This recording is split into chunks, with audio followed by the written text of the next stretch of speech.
আজিৰ দিনটোৰ বিষয়ে ক'ব। আচলতে আমাৰ শিক্ষানুষ্ঠানত সৰস্বতী পূজা প্ৰত্যেক শিক্ষানুষ্ঠানতে অনুষ্ঠিত কৰে। আমিও নিকেতনত প্ৰতি বছৰে পূজা ভাগি অনুষ্ঠিত কৰি আহিছোঁ। আমাৰ ইয়াত পূজাত কেৱল অধ্যয়নতৰ ছাত্ৰ ছাত্ৰীৰ উপৰিও বহুতো প্ৰাক্তন ছাত্ৰ ছাত্ৰীৰ সমাগম হয়। পৰিচালনা সমিতিৰ সদস্যসকল থাকে, আমাৰ স্থানীয় সকলো ৰাইজ আহে। গতিকে আমাৰ আচলতে খুব আনন্দ যে অনুষ্ঠানত যিমানেই সমাগম হয় অনুষ্ঠানৰ গাম্ভীৰ্য বাঢ়ে। গতিকে সমাগমৰ ক্ষেত্ৰত মইতো অতি আগ্ৰহী যে পূজা ভাগলৈ যিমানখিনি মানুহ আহে সেইখিনি প্ৰত্যেককে মাতবোল কৰা, প্ৰত্যেককে এটা এটা তিলক দিয়া, প্ৰসাদ দিয়া, এইখিনি ক্ষেত্ৰত আমি কোনো ধৰণৰ কৃপণালি নকৰোঁ। আৰু আমাৰ খুব আনন্দ আজিৰ দিনটো যে অনুষ্ঠানটোলৈ মানুহৰ সমাগম। আৰু এটা অনুষ্ঠান ষ্টেবল হৈ থাকিবৰ কাৰণে ৰাইজৰ সহযোগিতা লাগিব, অভিভাৱকৰ সহযোগিতা লাগিব। আজি এতিয়া আমাৰ পূজাৰ ভাগত কেৱল আমাৰ নিকেতন ফাণ্ডৰ পৰাই নহয়, আমাৰ অভিভাৱকসকলে বহুখিনি সহায় সহযোগিতা কৰিছে খাদ্য সামগ্ৰীৰ ক্ষেত্ৰত বা অন্যান্যখিনি ক্ষেত্ৰত।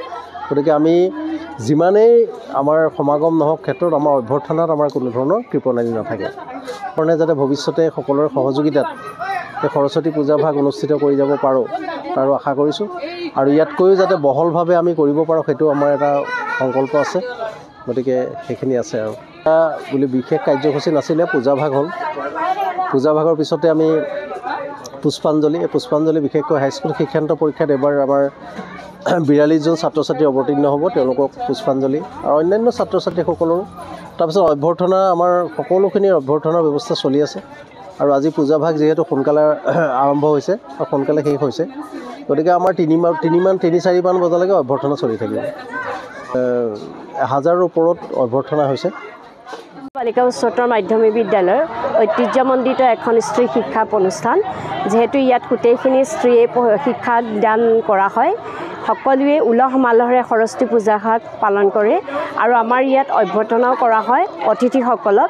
বিশেষকৈ বিদ্যালয়ৰ পঢ়ি থকা বৰ্তমানৰ ছাত্ৰীসকলতকৈ প্ৰাক্তন ছাত্ৰীসকলে বহু আশাৰে আমাৰ বিদ্যালয়লৈ আহে। তেওঁলোকে অন্যান্য অনুষ্ঠানবিলাকত শিক্ষা গ্ৰহণ কৰিছে যদিও আমাৰ বিদ্যালয়ৰ মৰম চেনেহবিলাক পাহৰিব পৰা নাই। যিহেতু আমি সৰস্বতী পূজাত প্ৰাক্তন ছাত্ৰীসকলৰ কাৰণেও বিশেষ অভ্যৰ্থনা আয়োজন কৰোঁ। খুব ভাল লাগে। প্ৰত্যেকগৰাকী ছাত্ৰীয়ে আজিৰ দিনটোত সৰস্বতী দেৱীক আৰাধনা কৰাৰ লগতে নিজকে একোগৰাকী সুন্দৰকৈ নিজক সাজি পাৰি আনে। আৰু সেইটোৱে আমাৰ ভাল লাগে যে তেওঁলোকে অকল পূজা বুলিয়ে নহয়, নিজৰ যিবিলাক কলা সেই কলা প্ৰদৰ্শনো কৰা দেখা পোৱা যায়।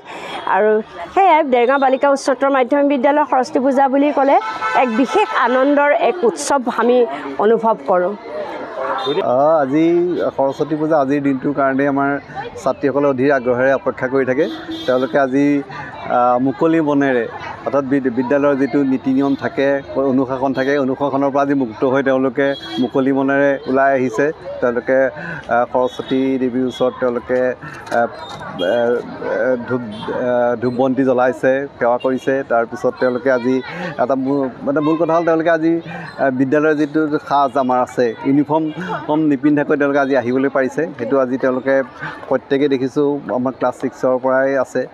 সকলোৱে চাদৰ মেখেলা পিন্ধি তেওঁলোকে আহিছে। একদম সুন্দৰকৈ তেওঁলোকে এটা আনন্দমুখৰ পৰিৱেশত অংশগ্ৰহণ কৰিছে। আমাৰ বিদ্যালয়ৰ প্ৰাক্তন ছাত্ৰীসকলো আহিছে আৰু আমাৰ প্ৰাক্তন শিক্ষকসকলো আহিছে, বিদ্যালয়ৰ শুভাকাংক্ষী সকলো আহিছে।